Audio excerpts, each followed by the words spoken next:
I'll begin two things. Number one, this presentation was written by Dr. A.J. Powell. Anybody know Dr. Powell? No? Okay. He was the turf extension specialist at UK for 30-some years, and he would be here this morning if he had not retired last year. This is what extension specialists do. I'm not an extension specialist, but Dr. Powell raised me, so I can speak on his behalf, but this is his presentation. I did not write this.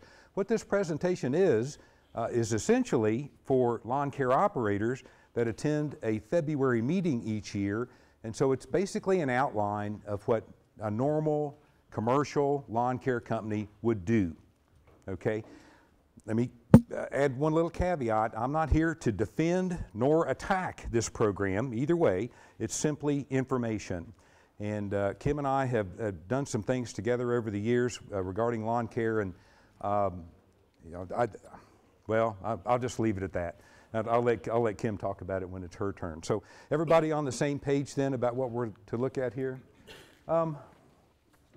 That probably doesn't look horribly unlike my lawn sometimes. And you know what? That doesn't bother me. So I live in the country. I have cows for neighbors on 3 sides, and it suits me just fine. So you know the cobbler's children syndrome, you know, so the turf specialist syndrome, and it suits me okay. Now it's not quite that bad actually, but I personally don't invest a lot of effort besides proper mowing. That's very key. I don't irrigate. I don't even fertilize. And that's probably more because I don't want to mow any more than I have to, because it's a very large yard. But I put this slide up here because really the first thing we have to consider is expectation. You know, what do we need? What do we have to have? What do we expect, you know, from our lawn relative to the input that we choose to impose on it? And so that's a case, you know, the extreme case at the bottom end where probably nothing at all is done, like my lawn. And then, of course, we're all familiar with, you know, a golf course looking scenario where it's essentially perfect all year round. And, you know, we can achieve that, but, you know, IPM is a key point these days. And, of course, IPM managers would be considered all of the above, a wide variety of different facets of science, you know, go into lawn care. It's really not a very simple thing at all. And millions of dollars of research and countless hours of effort go into coming up with these programs. So, you know, to flash a slide up here that has a list of herbicides, you know, if we understood what was behind that list, we would have a broader understanding of where they came from. And that's kind of part of what I would hope to do this morning with you folks. This is key, and Kim's going to talk about this. I'm try really hard not to talk about things I know for sure Kim's going to talk about. But, you know, just choosing the right species of grass makes all the difference in the world in quality, overall quality, and the level of input that's necessary to achieve that quality. You know, not choosing a species of grass that, I'll just use the word wimpy, and takes a lot of irrigation and requires fertility and all kinds of other things. That's a big, big key point into having the lawn that you would like to have with an appropriate amount of input. So it really does make a big, big difference. So quality expectations, you know, this is a key point too. Green is relative. I see a green t-shirt, you know, in the back. Is that a good green for a lawn? Well, I'm not sure, but you're having the darkest green lawn all the time. It's relative to what's beside it, I suppose. So if your neighbor has a really, really dark green lawn all the time, that makes your lawn look lighter green. Is that okay? Is it okay if your lawn's not as dark green as everybody's? Yeah. Yeah. Yeah. And you know, I don't know. I didn't see Mr. Jett's presentation at the beginning, and I'm not sure what Kim will say. But you know, live plants, turf in general, it's an excellent filter, excellent filter for water. And you know, it doesn't have to be dark green or you know, perfect, weed-free or whatever to accomplish that goal. So I already see that I'm leaning towards that track that I was going to try to avoid this morning. But you know, having a lighter green lawn is really just not that big a deal. But now there can be some other considerations. If you have children, you probably do need durability. If you don't, manage it such that it is as durable as possible, you'll end up with bare spots and potentially mud, which is not desirable. Same with pets. My sister has 4 dogs. 4 dogs. And yeah, exactly. So I don't have to say any more about that. And every year calls me and says, what can I plant? What can I grow? Well, there's nothing. There's nothing that will tolerate that. So yeah, gravel. Yeah, yeah. So it's a problem. But a lumpy surface can be dangerous for any of us. You don't have to be young. You don't have to be elderly. If you have clumps of grass standing alone and twisting ankles and so forth, it can be dangerous. So we do want to avoid some of those kind of things. So how do lawn care companies achieve that? Well, way back in the day, and I can't tell you an exact date, but I would guess it was probably in the early 80s or late 70s, when they first started coming out with big, large-scale, corporate-level lawn care companies.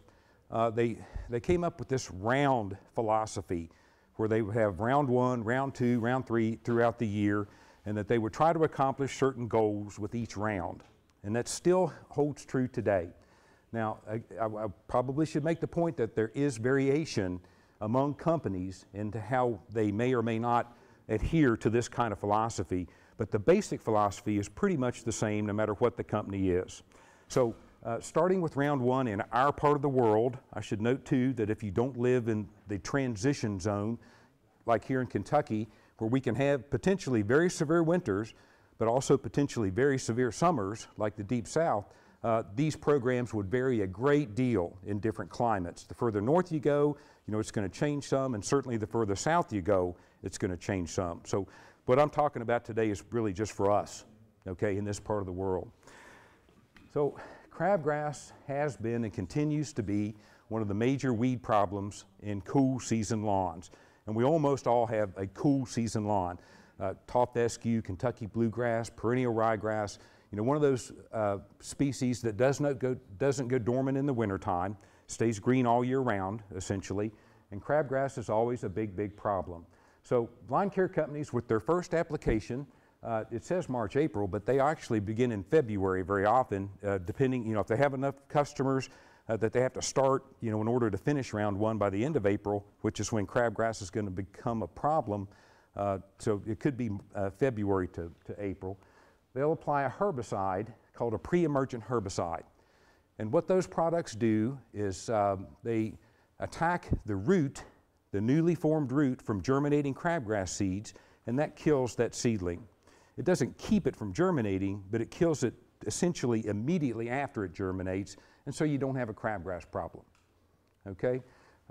Kim's going to say it. The best way to not have crabgrass is to have thick grass, thick good grass. But we won't go there this morning.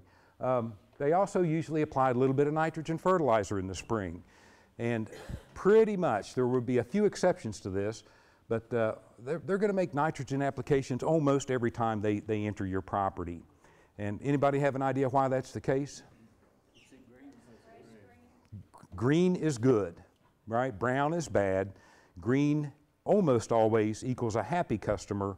Brown will always equal an unhappy customer. So I'm not going to go into the agronomic details, but nitrogen will almost always make grass green.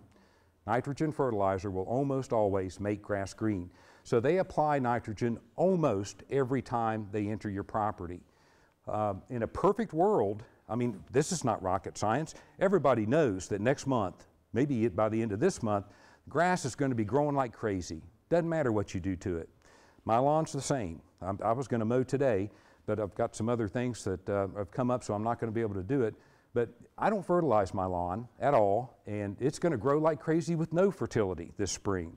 So agronomically, we would really prefer not to apply nitrogen in the spring, but it very often happens because green is good and growing grass is good. That's what customers want. So that's essentially what they get. Towards the end of round 1, they'll often include a broadleaf herbicide for dandelions and some other broadleaf weeds, clover, maybe even some winter annual weeds like henbit and chickweed might well be included in this round as well. And they'll also sometimes include some phosphorus and potassium fertilizer and lime if needed. You can still seed in the spring, and sometimes they'll offer that service in the springtime. We would much prefer to seed in the fall, in late August, early September, than we would at any time in the spring with a cool season grass. But if you have bare spots, it's better to grow tall fescue or bluegrass in those bare spots than it is grow crabgrass in those bare spots. So several pre-emergent herbicides are on the market. All of these are still available as far as I know. They have somewhat different active ingredients and somewhat different modes of action, but essentially the same thing happens. It attacks the dividing cells in the new root of the germinating crabgrass seed and prevents crabgrass from becoming established. It also kills and attacks the roots of germinating Kentucky bluegrass seeds or tall fescue seeds, so you can't use a pre-emergent herbicide if you still plan to seed a desirable species at the same time of year. You would have to wait until that product is no longer active before you can do any reseeding. I only include this, so clearly this is not for us today, but I include this slide to show all of the choices, and they have different formulations. That's one formulation, that's another, and that's another.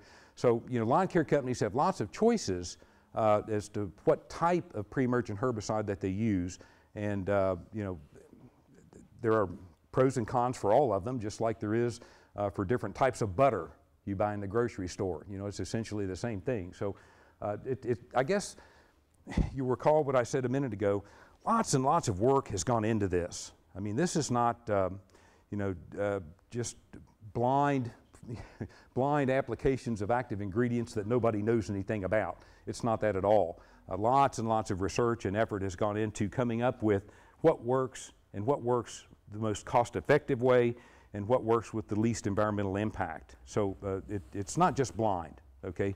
It is very, very complex.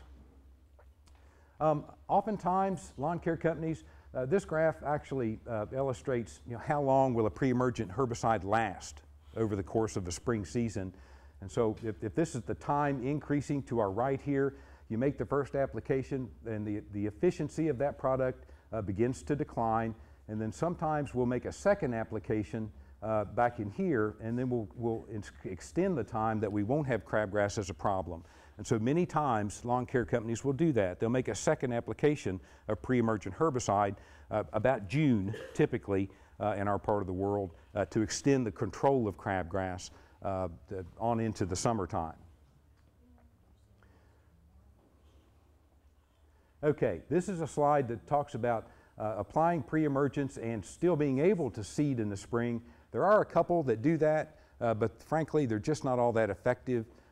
They require high application rates, which is usually a negative thing, both cost-effective and environmentally.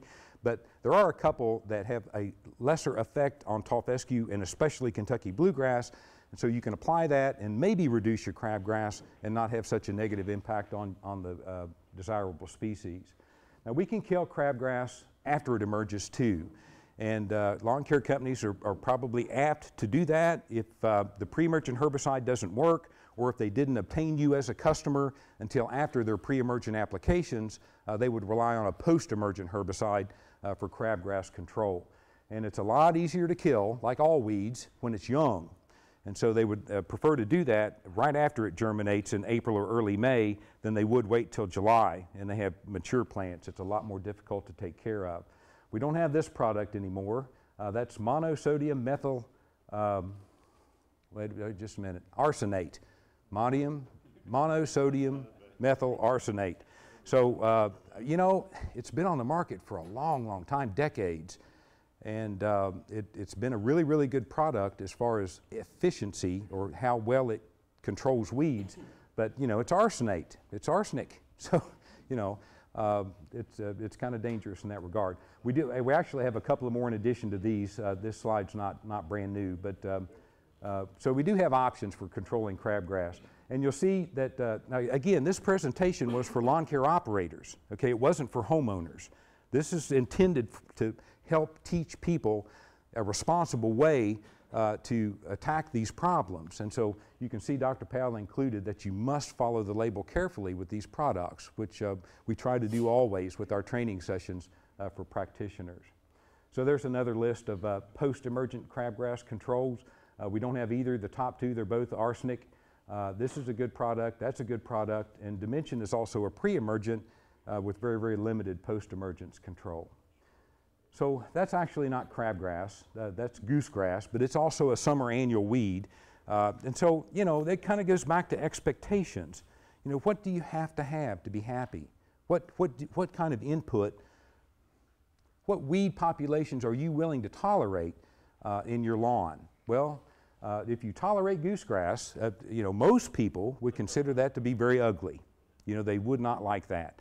And lawn care companies can do a fantastic job in preventing that.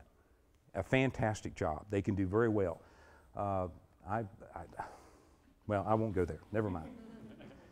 Okay, so round two, you know, they only wait about 6 or 8 weeks, you know, before they visit you again. And we may have that repeat treatment with crabgrass pre-emergent that we've already talked about. Definitely they're going to make a broadleaf application in round 2 to control dandelions and clover and the other broadleaf weeds that occur naturally in lawns. They may try to put a little bit more nitrogen on the lawn to keep it green. And this is also the time, again, this slide's just a little bit old, white grub insecticides would be applied in mid to late June, typically. Yes, sir? The May only, in parentheses, after broadleaf, or what does that mean? Well, you'll see it has a question mark, so that's totally dependent on weather. Many of the broadleaf herbicides can also do damage to the desirable turf species. So if it turns out being hot in June, and especially dry in June, they would probably pare back on that broadleaf herbicide application in fear of doing damage to the desirable species. Yeah. In order to control broadleaf weeds effectively, again, just like with crabgrass, it's a lot easier to control young weeds than it is mature weeds. That's always the case. As far as I know, there are no exceptions to that rule of thumb. So we like good soil moisture, high relative humidity, and moderate temperatures. We almost always recommend that no applications of any herbicide, period, be made to a cool season turf when ambient air temperatures are above 85 degrees Fahrenheit, or you could probably have damage. So you might want to keep that in mind too. We do have herbicides, and I'll talk more about this in just a moment, that are very effective. They are extremely effective in selectively controlling broadleaf weeds. And by the way, if I forget to mention it in a moment, that technology is improving radically and rapidly. We have better and better options with far, far lower application rates. And when I say that, I mean the amount of active ingredient we apply to achieve the goal. It's getting better all the time. So that's a very positive thing. It's also the result of literally millions, I have no idea how much it would vary on different products, millions of dollars in research to accomplish these goals. And so, again, it is a very complex thing.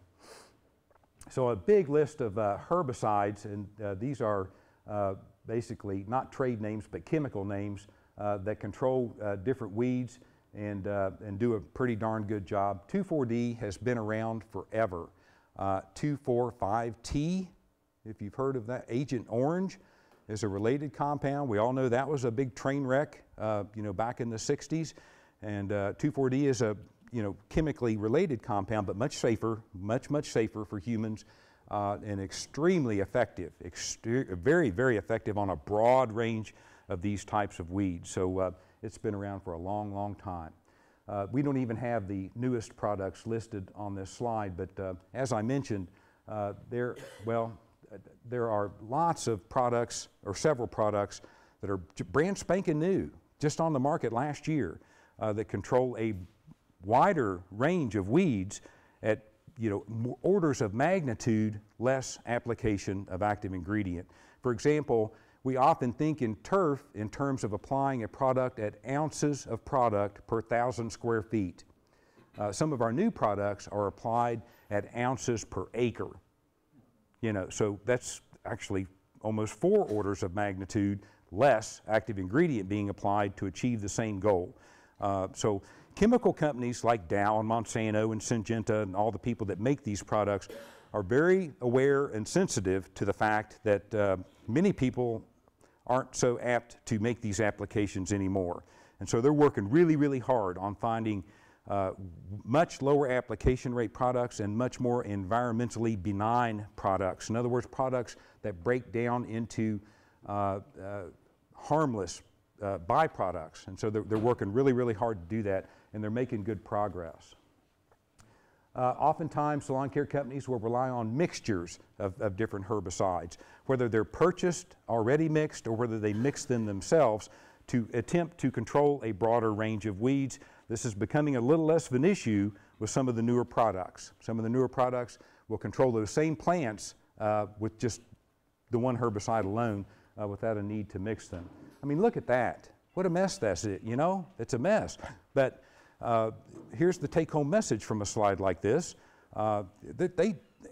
We've put a lot of effort into figuring out what's right and what works and how we can spray as little as possible and achieve the goal. A lot of work has gone into that.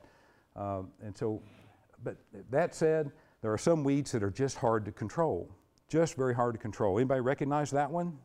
It's a wild violet, yeah. And so, when you have a plant that has the bulbules at the bottom and a big, deep taproot that's many, many buds that are capable of producing new plant parts from the buds, it's a very, very difficult weed to control. So I can tell you that just last year, that short time ago, we had some trials at the experiment station where one application of an extremely low application rate of a new herbicide has controlled wild violets to this day. So this application was actually made in 2009, and today we still have no wild violets in those test plots. So it is, I will think of it. Kim, help me. No. Imprellis, I-M-P-R-E-L-I-S, Imprellis. I think it is, but I'm not 100% sure. I can assure you it's available to lawn care companies, yes. It's made by the DuPont company, and it is an excellent compound, especially relative to old compounds. It is excellent. And also, it's one of the few granular applied broadleaf herbicides. In other words, you can spread it with a fertilizer spreader instead of spraying a liquid formulation, and it's just as effective in granular form as it is in liquid form. And that's almost never the case with broadleaf herbicides. So that's a very positive thing. So it's a general broadleaf? It is. It's very, very broad spectrum. It controls a number of weeds, but we've never had a good control for wild violets. We've never had one until now.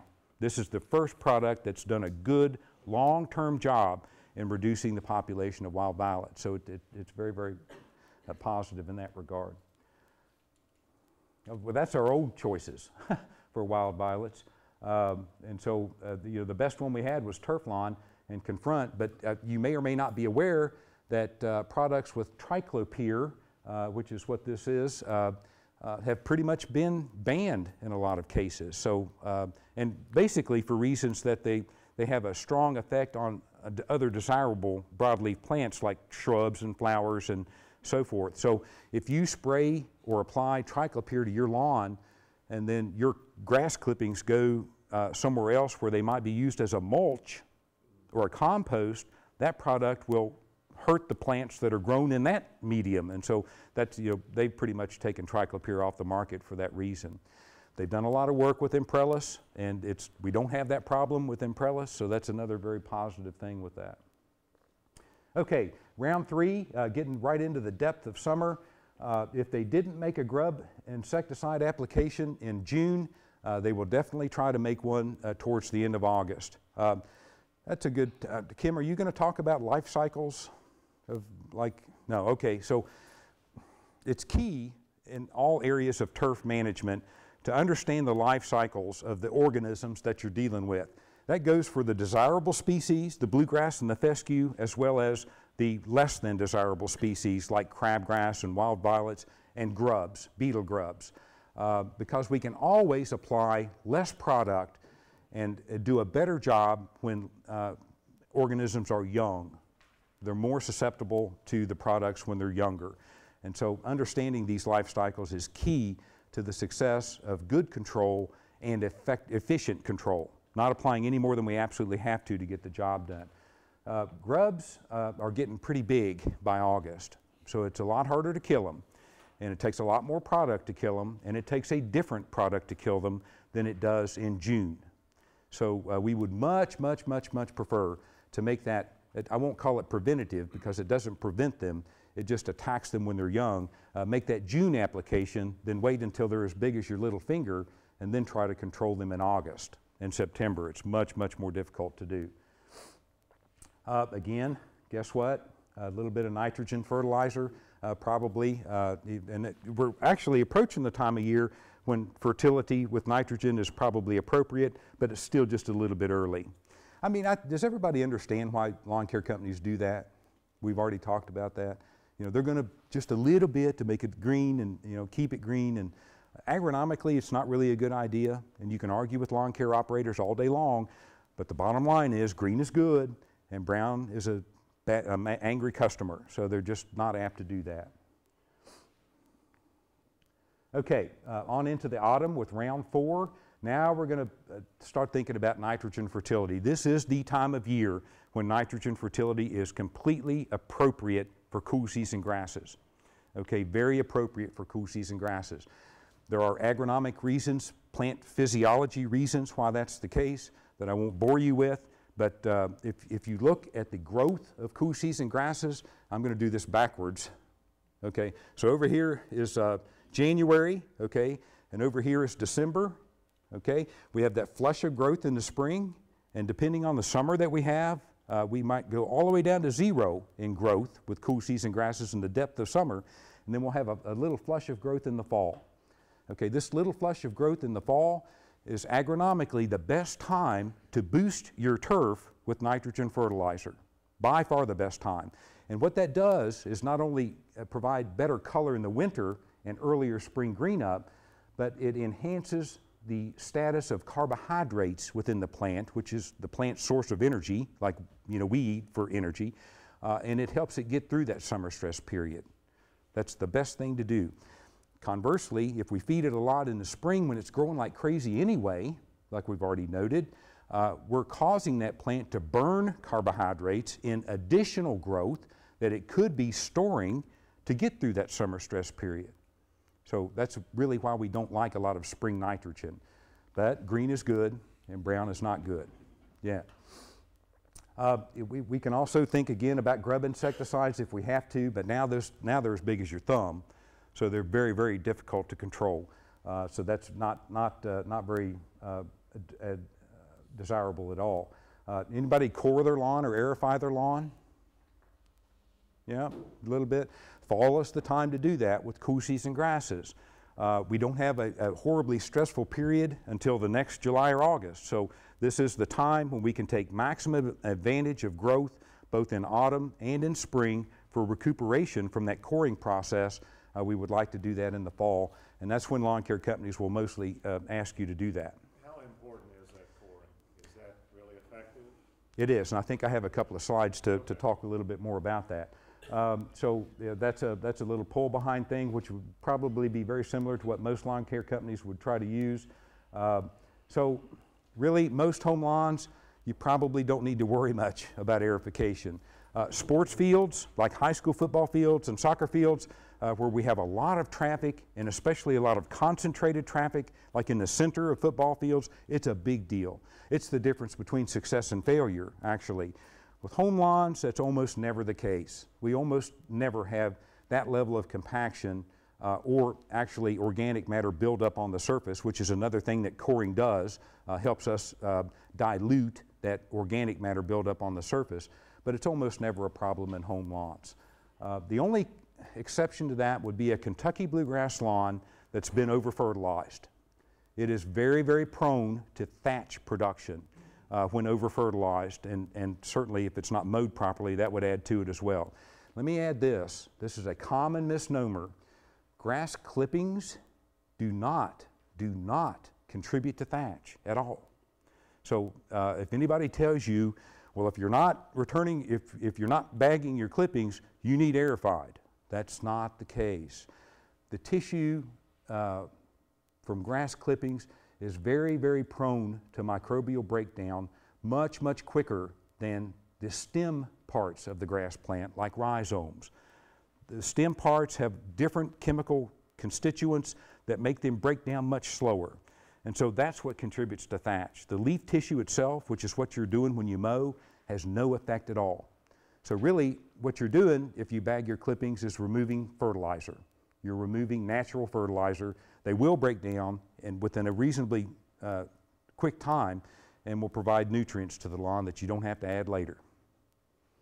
There are cases, especially in new constructions, which is not the case here, but there are cases where layering of soils of different particle size distributions or textures causes problems. And so aerifying, a good deep aerifying, can help alleviate that problem. And what the problem is that when you have two soils that are layered on each other that are different textures, like a sandy soil over a heavy soil or a heavy soil over a sandy soil, it doesn't matter which direction you go, it creates what's called a perched water table. And so when you have that, the water will not run through the profile. As Mr. Jett showed a slide about infiltration and how much water infiltrates, that will be greatly reduced if you have layered soil. And when I say layered, I mean distinct layers. You know, a gradual change is natural from a more organic matter laden soil at the surface to a heavier soil in the subsoil. That's natural. But when we have distinct layers, that can cause a big, big problem in infiltration. And so we'd like to avoid that. One way we can help that after a contractor leaves is to aerify. And that incorporates organic matter and breaks up that layer and helps water move through the profile much better. So there are reasons to aerify lawns, but almost no lawn would need aerified every year. That would be highly, highly unusual. Okay, good old heavy soil, good old heavy clay soil. There definitely could be reasons that you would want to try to incorporate some organic matter into that. It's very difficult for water to move through a profile like this. It's very difficult for roots of turf plants to move through a profile like this. So incorporating the natural organic matter that occurs at the surface into that heavier soil will definitely be beneficial over time. Definitely would be. So there are reasons we would core. But if you have a long time lawn that was established, you know, some years ago, there just isn't probably a good reason to do that. I don't think it would help you very much. But there are exceptions. Okay, this is the last round, typically, in our part of the world. So round 5, again, fall fertility for turf plants is good. That's the time of year we want to try to grow our cool season grasses and maximize carbohydrate production and storage to get us through that summer slump period in July and August. So again, we're talking about a pretty high application rate of nitrogen, and we can also apply phosphorus and potassium at this time of year, and lime if needed. Iron would be rare. What does iron do? Does anybody know? If you spray iron on a lawn, what does it do? It makes it green. For a very brief period of time, it's short, yeah, very, very dark, dark green. Iron is a major constituent of the molecule chlorophyll. And so adding iron has an effect on that molecule, and it's much darker green, but it's short-lived. Many, probably almost most of the high-profile athletic fields you see on television, they probably had iron applied to them a couple of days before they were on television. And that's why. It doesn't cause the growth that nitrogen causes, so that's good. You know, that's a positive thing, but it's a short-term effect of just making the turf much darker green. Yes? Do we really need much phosphorus around here? No, it's highly unusual. Almost never in our part of the world are phosphorus or potassium limiting to turf growth. Almost never. Because we've got so much in the soil anyway. That's exactly right. The parent material that created our soil is rich, and it's available. It's not bound, phosphorus or potassium, so it is available. The only exception to that is cases of extreme pH, especially low pH. So there are cases where it is an issue, but fixing the pH is the answer, not applying more nutrient. Yeah, so lime would be the answer. So, yes, I'm glad you mentioned that, because again, if you have a well-established lawn that's been around for a long time, highly unlikely that phosphorus or potassium are limiting in turf growth. And the symptoms of those deficiencies are vastly different than the deficiency symptoms of other nutrients, so they're easy to see. So you know, it's not like having a nitrogen deficiency. So that's something good to keep in mind. Well, that's all I have as far as slides go. So I thought I would end up just trying to answer any questions or discussion concerning any of these products that are normally applied. No, I'm just talking about onions. I've got so many onions in my yard. Is there a specific product that I can use just for onions? No, there's not a product just for onions. And I don't mean to split hairs, but it's actually wild garlic. It's really not an onion. We all call them onions. I did too when I was young, but it's actually wild garlic. The 2,4-D products, we showed a few of those, are typically reasonably effective, but will require more than one application. And the reason for that is the leaf anatomy of wild garlic. For one thing, it's erect, so it's very, you know, a more prostrate leaf would be covered with herbicide much more effectively than one that stands straight up in the air. So it's hard to get herbicide on them, and they have a very, as you already know, thick, waxy layer on the leaf. It's not the same as, say, a maple leaf, if you can imagine that. So it's hard for that herbicide to penetrate that waxy layer. So it usually takes more than one application to remove wild garlic. And what's the name of that? 2,4-D. Yeah, anything, pretty much, there are, I have no idea, more than a dozen herbicides that contain 2,4-D. Yeah. Great, yeah. While we're on the subject of licensing, is that for just pesticide application, or is it a broader, what is that licensing, and who is the agency that administers it? Yeah, the Kentucky Department of Agriculture, the Division of Environmental Services, is the part of the government that's responsible for licensing. Anyone that applies fertilizer even for a fee must be licensed. If you do it as part of your job or you get paid to do it, you must be licensed. None of us, I have to because I do research, but none of you have to be licensed to make an application to your lawn or your neighbor's lawn or your mom and dad's lawn or your children's lawns, as long as they're not paying you to do it. If you're making an application to the school football field, gets a little gray, probably wouldn't get in trouble, but I would say you could. So it'd be best to have somebody licensed to do that than do it yourself. But as long as you're not being paid for it, and they do a pretty darn good job of keeping up with it. They truly do.